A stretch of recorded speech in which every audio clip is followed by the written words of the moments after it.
विश्वानि देव सवितर्दुरितानि परासुव यद्भद्रं तन्न आसुव।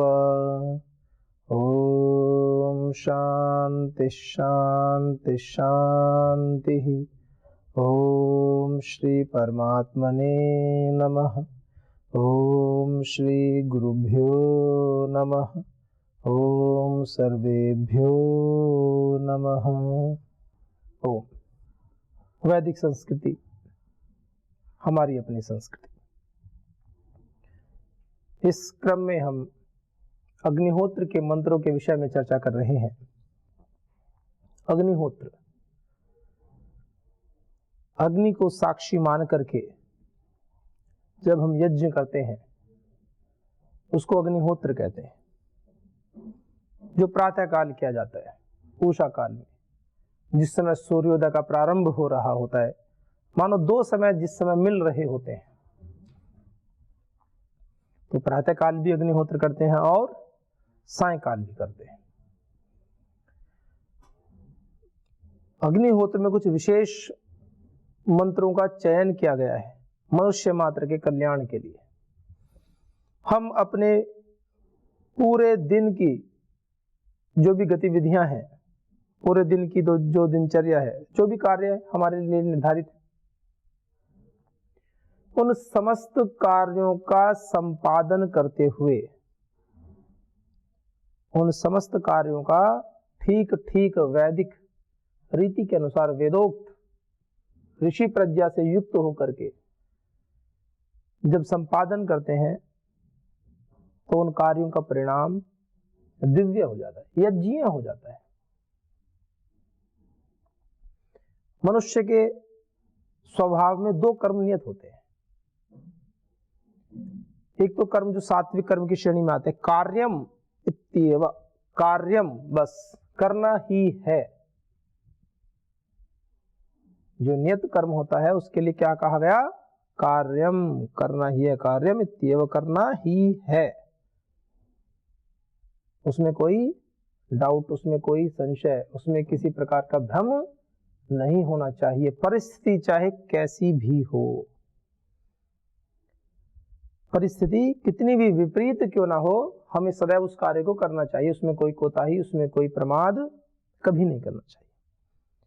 और जब इस प्रकार से हम कार्य को करते हैं, फल की आसक्ति को त्याग कर, संग को त्याग कर, ज्ञान पूर्वक करते हैं, तो वो कर्म सात्विक कर्म होते हैं, वो फल सात्विक फल होते हैं। उस प्रकार किया गया त्याग सात्विक त्याग की संज्ञा में आता है, और वो हमारे मोक्ष के पथ को, हमारे परम पद को, जिस लक्ष्य की प्राप्ति के लिए हम इस पथ पर चल रहे हैं, उस लक्ष्य की प्राप्ति तक पहुंचाने का मार्ग प्रशस्त करता है, और अंततः हम वहां पहुंच जाते हैं। ये भी बात है। जब किसी विषय में अंततः शब्द लगा दिया जाता है तो उसका प्रभाव बढ़ जाता है। अंततः, सब कुछ करने के पश्चात, सारे कार्य करने के पश्चात जो बाद में बचता है, अंततः, अंत में भी अंततः, अंत से। जैसे कहें कि भोजन करना है, या कोई कि हमें भोजन नहीं करना है, अंततः की बात जब आती है, और जैसे कोई विषय हो गया कि अंततः तो करना ही है, तो फिर नहीं करने का प्रश्न समाप्त हो जाएगा। एज ए रिजल्ट, अंततः एज ए रिजल्ट, और रिजल्ट भी कैसा? जो निश्चित होने वाला है। पूछा गया कि मार्ग में परेशानियां, बाधाएं तो बहुत आई, अंततः काम हो गया। जब ये शब्द आ गया, अंततः काम हो गया, तो उस मार्ग में आने वाले विघ्न, आने वाली बाधाएं, वो सब गौण हो गए फिर। तो ये ऐसा पथ है जो अंततः हमें हमारे परम लक्ष्य से मिला देता है। और दूसरे प्रकार के कार्य क्या है? एक तो कार्यम इत्येव, करना ही है, एक तो ये, और एक ये होता है कि कार्य तो कर रहे हैं, परेशान होके कर रहे हैं, दुखी होके कर रहे हैं, ना करने की तो बात ही नहीं करते। एक ऐसी कैटेगरी भी आती है जो कर्म नहीं करते, खाली रहते, करेंगे तो बस खाया पिया और फिर पड़ गए। वो कोई कर्म की, वो तो पूरी प्रकृति कर ही रही है ना। एक छोटे से छोटा जीव जंतु, मच्छर भी तो करता ही है ना कर्म। आता है वो जितना लेना वहां से ले लेता है। हाथ पे बैठेगा तो हाथ में से ले लेगा, नाक पे बैठेगा नाक से ले लेगा वो अपना भोजन। प्रकृति में कौन ऐसा प्राणी है? चींटी है, रात दिन लगी रहती है। सबसे मेहनती प्राणी, परिश्रम करने वाली जो प्राणी है वो चींटी है, लगी रहती है। और ऐसा भी कहते हैं कि सोती भी नहीं है, जब तक जिएगी काम करती ही रहेगी। इसलिए उसकी संज्ञा दी जाती है कि चींटी सबसे अधिक परिश्रम करती है जीवों में। जैसे ही अपना जन्म के पश्चात जैसे ही कार्य करेगी, बस कार्य करती ही रहेगी। फिर वो कोई सोने का काम नहीं, आराम उसको बना ही नहीं ऐसा। और अपने वेट से भी ज्यादा वजन उठा के ले जाती है। मनुष्य को लगता है ना कि हम बहुत काम करते हैं, परमात्मा ने घमंड तोड़ने के लिए चींटी बना दी। ये उदाहरण देते हैं ना कि एक चींटी हाथी को भी मार देती है, वो ठीक है कि ऐसे कहते हैं उसकी हाथी की सूंड में घुस जाए, तो सूंड में उसकी जो आगे नाक होती तो उसमें घुस जाए तो अंदर जो ऐसे चलते चलते चलते चलते ऊपर तक पहुंच जाती है, मस्तिष्क तक। अब कोई चीज अपनी नाक में घुस जाए और अंदर चलते चलते ऐसे ऐसे करके मस्तिष्क में पहुंच जाए, क्या यहाँ से तो सिस्टम ही नहीं है, यहाँ से तो फिर नीचे आ गया, या मांस में छेद करके ऊपर चले जाए। जैसे एक भाई बता रहे थे कि जो है कि अगर ऐसा हो जाए तो क्या होता है, तो कहते हाथी मर जाता है। अभी मतलब अभी तक ऐसा प्रैक्टिकल तो देखा नहीं है, तो सुनते तो हैं।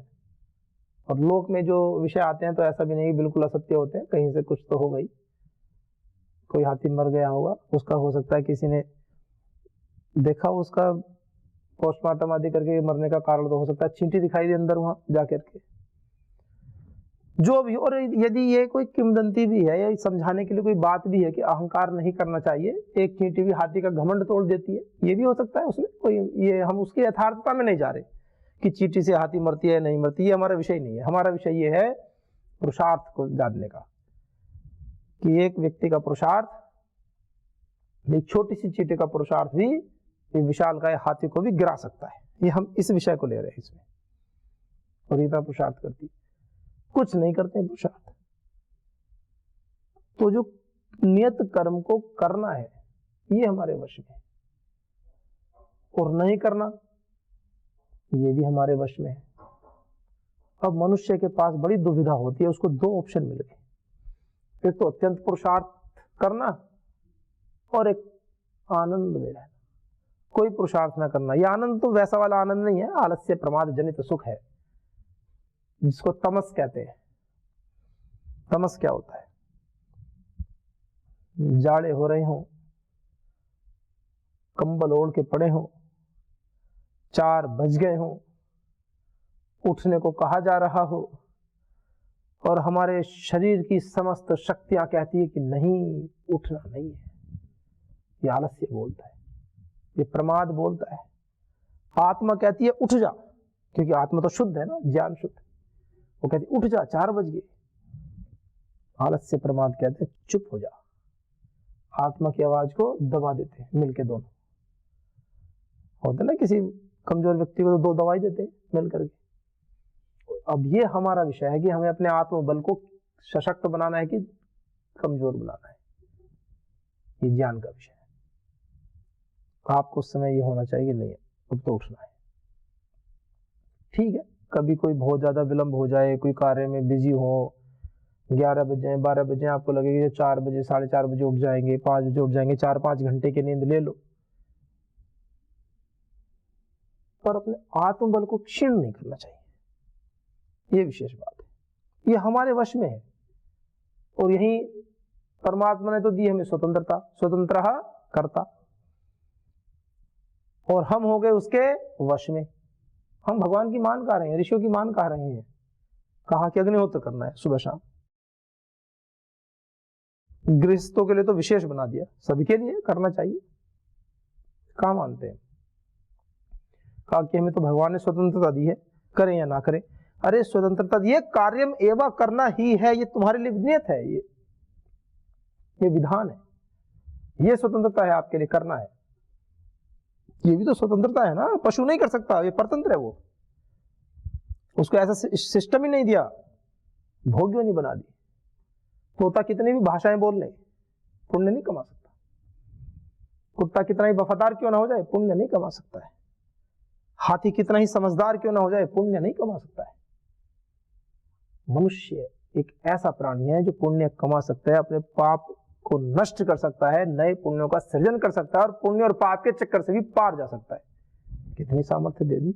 और अंततः कहा कि जो जन्म दुख का कारण है उससे भी पार चला जा सकता है। दुख जन्म प्रवृत्ति दोष मिथ्या ज्ञान नाम उत्तरोत्तर पाए तदंतर पायात अपवर्ग, अपवर्ग को पा सकता है। इस पूरी चैन को तोड़ सकता है, वो सारे बंधन तोड़ सकता है। कैसे तोड़े? सुनकर तो टूटते नहीं, सुनकर इतना तो हो सकता है, अच्छी बातें सुनने से मन में प्रेरणा उत्पन्न होती है, आत्मबल बढ़ता है। सुनने से भी तो लाभ होता ही है ना। सामने गड्ढा है, ऊपर घास बिछी हुई है, आप जा रहे हो, किसी ने बोल दिया कि भाई आगे मत जाना, गड्ढा है यहाँ, बहुत गहरा, चोट लग जाएगी। सुन के भी काम तो होता ही है ना, बुरे काम से बच जाते हैं। या कहीं जा रहे हैं, कोई कहे वहां मत जाना, आगे रास्ते में चोर है, तो व्यक्ति नहीं जाएगा। तो ऐसा तो नहीं, सुनकर भी ज्ञान प्रयोग में तो आता ही है, ऐसा तो नहीं कि बिल्कुल नहीं आता। पर बात यह है, वो आपके विवेक पर भी तो निर्भर करता है। आपने उसकी बात को सुना ही नहीं, अनसुना कर दिया, सीधे चले गए, गड्ढे में भी गिर गए और चोर से भी पिटाई खा ली। तो ये हमारे विवेक पर निर्भर करता है। शास्त्रों ने तो बहुत सुना रहे हैं ना। शास्त्र कहता है ओम भुवर वायवे अपनाए स्वाहा, इदम वायवे अपनाए इदं नमः। भुवर वायवे अपनाए, भुवा जो दुख विनाशक परमात्मा है, अपनाए जो दुखों को, अपान प्राण, अपान जो दुख को नष्ट करने वाला है। अपान वायु रुक जाए किसी की, अपान वायु, व्यक्ति सोचते हैं तो कोई नहीं, तो मजाक की बात है, ऐसे क्या है, प्राण संकट में पड़ जाएंगे। ऐसे ऐसे उदाहरण है, जो वैद्य होते हैं, डॉक्टर होते हैं ना, जो पेशेंट आते हैं, अपान वायु आनी बंद, पेट फूलने लगता है और प्राण संकट में आ जाते हैं। ऐसे इस तरह गाय भैंस देखिए ना, कभी कभी पेट में अफारा उठ जाता है उनके, जो खाते पीते हैं, पेट में वायु प्रकोपित हो जाती है, पेट को फोड़ करके ऐसे डालते हैं नली पूरी मोटी, अंदर ऐसी मोटी नली पूरा निकालते हैं, प्राण नष्ट हो जाते हैं। नहीं तो ऐसे ऐसे कार्यक्रम। तो अगर ओम भुवर वायवे अपनाए स्वाहा, कल मंत्र करके अर्थ कर रहे थे ना, भूरग्नये प्राणाय स्वाहा, तो अब अगला मंत्र है ओम भुवर वायवे अपनाय स्वाहा, जो मुक्ति की इच्छा रखने वाले, जो दुख का नाश करने वाला परमात्मा है। दुख का नाश क्यों चाहते हैं? क्योंकि मुक्ति को चाहते हैं। दुखी आदमी की मुक्ति कैसे होगी? हाँ, दुख यदि करना भी है, साधक किस बात का दुख कर सकता है?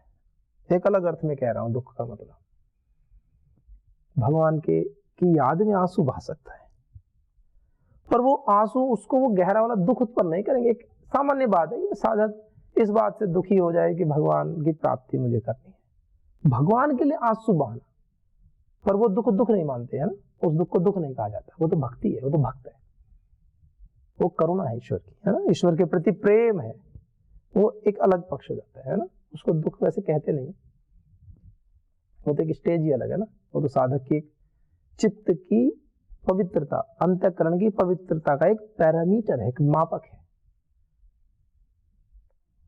किसी के सामने कुछ भी हो जाए ऐसे बैठे रहेंगे गुप्त होकर के, ये मनुष्य के लक्षण नहीं। कहते हम तो बहुत रफ एंड टफ है।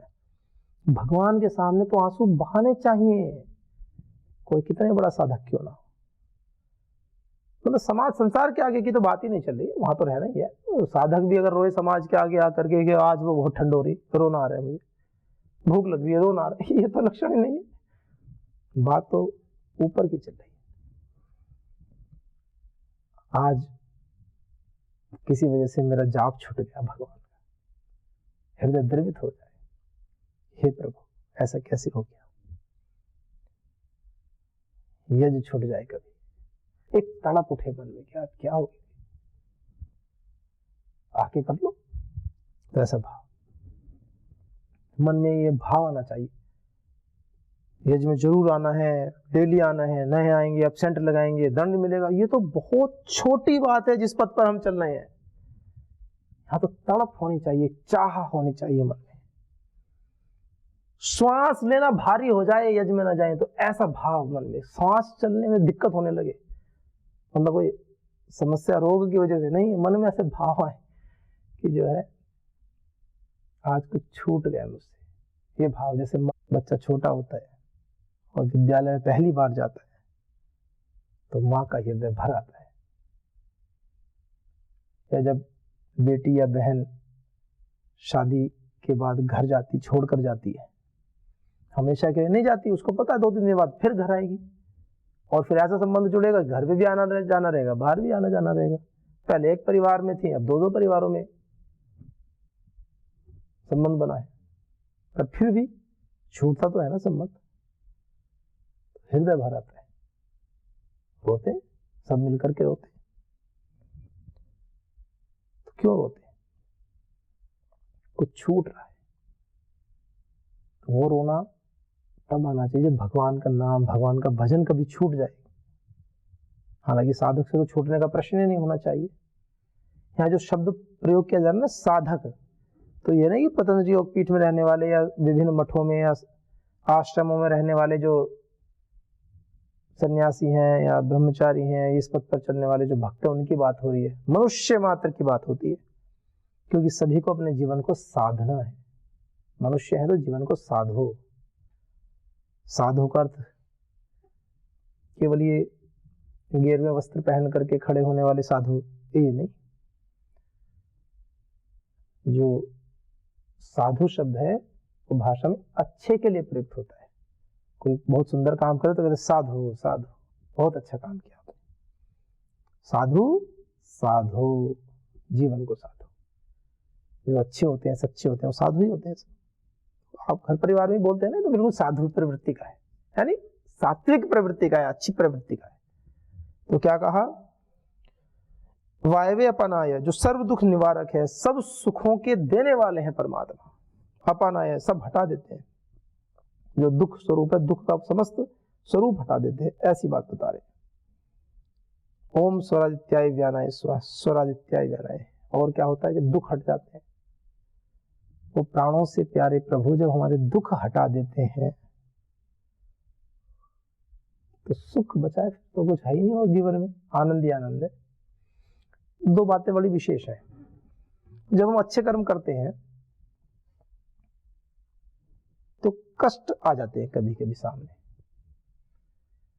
जब कोई व्यक्ति अच्छे कर्म करता है तो वो दुखी हो जाता है। कभी कभी समाज में भी आपने देखा होगा, आपके अपने भी अनुभव होंगे कि जब कोई बहुत अच्छे कर्म करते हैं तो छोटे छोटे कष्ट आने लगते हैं, और समाज में व्यक्ति ऐसे कहते हैं, लो ये तो देखो वैसे तो बड़े अच्छे कर्म कर रहे हैं, इनके जीवन में स्वयं इतने दुख हैं, या उनको भी दुख आते हो जाते हैं, कोई घटना घट जाए परेशानी होती ही है।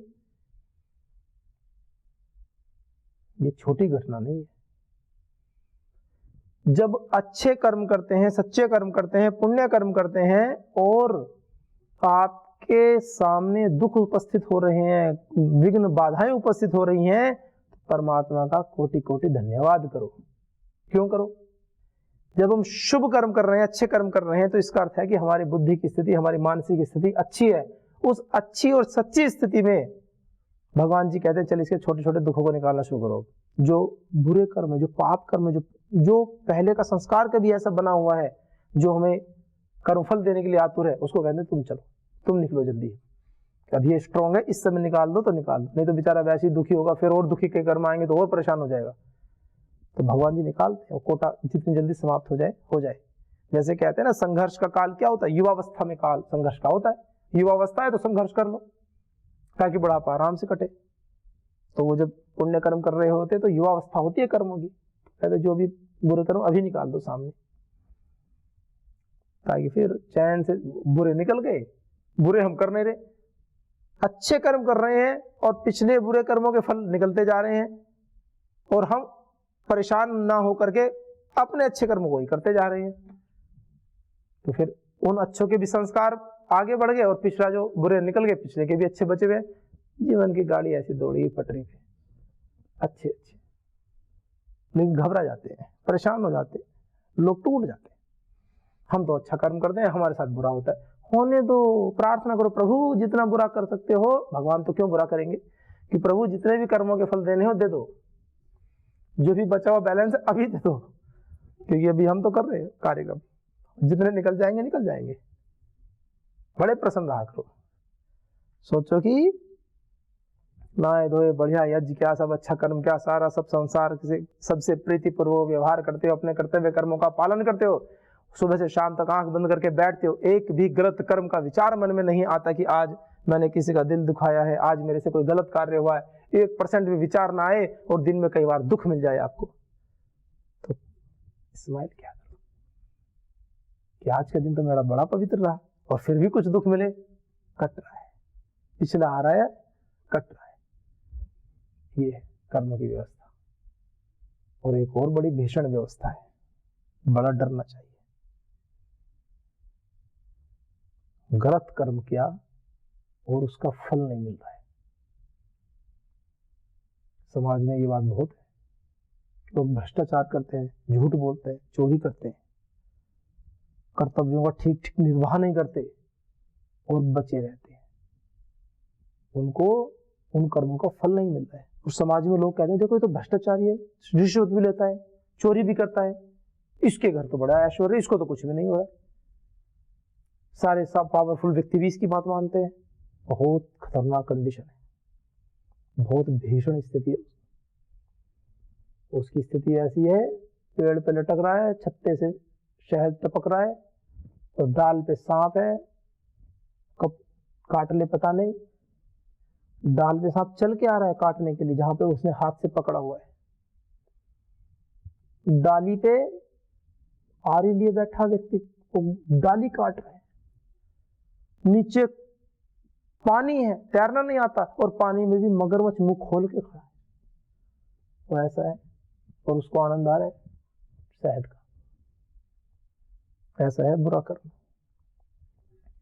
बुरा कर्म करते समय, गलत कर्म करते समय यदि फल नहीं मिल रहा है तो बहुत ज्यादा सचेत हो जाओ, क्योंकि आप तो कर्म बुरा कर रहे हो और जो आपके पिछले किए हुए पुण्य कर्म है वो सामने आ रहे हैं आपके, वो ये संदेश दे रहे हैं बार बार आकर के, बचा रहे हैं आपको। और बचाने में बड़ी ताकत लगती है। कोई गिर जाए, अब हाथ पकड़ के किसी को खींचो, कितना जोर पड़ता है, बहुत जोर पड़ता है। सारे पुण्य कर्म बार बार आते हैं इसको बचाने के लिए, सुधर जा सुधर जा सुधर जा, कर्म करेगा उसको फल नहीं मिलेगा, उसको पुण्य कर्म सामने आते रहेंगे, पुण्य कर्म इतने प्रबल होकर आएंगे, भगवान कहेंगे और भेजो और भेजो, ये सुधरे सुधरे सुधरे, और वो पुण्य कर्म भी खत्म कर देता है। उसको समझ नहीं आती हो क्या रहा है, सोचता है तो बुरे कर्म का तो फल ही नहीं मिल रहा है। अरे नालायक, ये तो बड़ा खतरनाक काम होता जा रहा है, पुण्य कर्म खर्च कर लिए और बुरे कर्म कर रहे हैं, ऐसे नरक में जाओगे, इतना पतित हो जाएंगे, इतने भीषण दुख मिलेंगे, पिछला पुण्य खत्म कर चुके हो, इस जन्म में तो पुण्य किए ही नहीं। आगे के सारे द्वार बंद हो जाते हैं, व्यक्ति घबरा जाता है ना। समाज में बहुत लोग दुखी होते हैं देख करके गलत व्यक्ति को, किसको तो कोई कष्ट नहीं है। ये तो और भीषण बात है, कष्ट क्यों नहीं है उसको, ये सोचो। जब आपको ये बात पक्की पता चल गई कि ये गलत कर्म कर रहा है, फिर भी इसको कष्ट नहीं हो रहा, फिर भी इसको दंड नहीं मिल रहा है, समझ जाओ कि इसके साथ तो पता नहीं क्या होने वाला है, इसकी स्थिति तो बहुत दयनीय होने वाली है। और जिस दिन पिछला चक्र खत्म हो गया तो सारे पिछले भी बुरे बचे और इस जन्म के बुरे बचे, मिलेगा क्या उसको? भविष्य के सारे द्वार समाप्त हो जाते हैं। तो इसलिए अच्छे कर्म हमेशा करो, और जितना भी दुख आए प्रसन्न रहा करो। कट रहे निकल रहा है, कहीं कांटा लग जाए, कहीं चोट लग जाए, बीच में मवाद आ जाती है, कुछ पड़ जाता है, बहुत छुआ नहीं जाता, दर्द होता है, डॉक्टर और थोड़ा सा दर्द देकर निकाल देता है, सुख होता है। सारे दुख देने वाले हैं ऐसा नहीं है, बाद में परिणाम में सुख मिलता है। तो इसलिए सदैव सच्चे अच्छे कर्म, तप वाले कर्म करते रहो आप। समाज क्या कहता है, व्यक्ति क्या कहते हैं, परिस्थितियां क्या होती है ना, तो है तो एक, जिसको परमात्मा कहते हो, नियंता कहते हो, समस्त कर्मों को देखने वाला जो है तो वो करेगा ना आपकी व्यवस्था। आप क्यों इतने परेशान होते हो?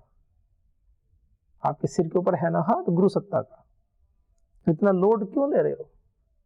अपने सिर से लोड उतार कर ट्रेन में रख दो ना, ट्रेन तो जा ही रही है ना। जैसे कोई व्यक्ति जाए सफर में और अपना बैग सिर पे रख ले, क्यों? किसी कहीं खो गया तो अरे तो नीचे रख ले, सिर खो जाएगा, अपने आंखों के आगे रख ले। तो सिर पे रखने का क्या औचित्य है? खुद ट्रेन में जा रहा है, बैग सिर पे रख रखा है, ट्रेन जा रही है, बैग भी ट्रेन में, निर्भर रह के जीवन जियो। तो ऐसे बहुत शांति से, सहजता से, ज्ञानपूर्वक जीवन को जियो। जीवन बड़ा आनंद देने वाला है। छोटे मोटे दुखों से साधक परेशान हो जाए तो देख के जनता परेशान हो जाएगी, साधक होकर भी परेशान है तो हमारी तो क्या कार्यक्रम। परेशान, जो शान से परे, ये झूठी शान से परे। और एक दूसरी बात, परेशान जो अपनी शान से परे हो जाए, जिसका जो कर्तव्य कर्म है उससे हट जाए, तो वो दुखी हो जाता है। तो चलिए सब अपने कर्तव्य कर्मों को करते रहें, बहुत जीवन में आनंदित रहें। आनंद का तात्पर्य आंतरिक आनंद से भी है, और जब अंदर से आनंदित रहते हैं तो बाहर से भी आनंदित होते हैं। बाहरी परिस्थितियां जो भी हो वो आपको विचलित नहीं करनी चाहिए, ये हमारी साधना की कसौटी होती है। तो आइए आप सभी के जीवन में आनंद की वृद्धि हो, इन्हीं शुभकामनाओं के साथ आज के हमको विराम देते हैं। ओम शांति शांति शांति। ओम श्री परमात्मने नमः। ओम श्री गुरुभ्यो नमः। ओम सर्वेभ्यो नमः।